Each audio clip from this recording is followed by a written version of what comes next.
Magandang araw, magandang tanghali, magandang hapon, magandang gabi, whatever, saan man kayo naroroon.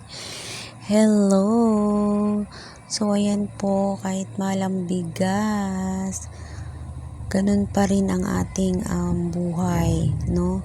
Rice is life, kanin is life, kaya yan kahit mahal, sige na lang, kamot ulo na lang tayo, pikit mata. Pikit mata. Pikit mata na lang tayong kakain. Hindi lang naman bigas ang mahal, pati ulam, etc. etc.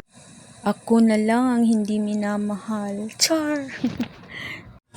Kung mapansin nyo po, no, mas marami kaming Coco Pandan kaysa ibang klase ng bigas kasi nga po yan po ang pinakamabiling bigas, yung Coco Pandan. Kahit po mahal yan, yan pa rin po ang gusto nila. Okay, so thank you so much po for watching. God bless you all.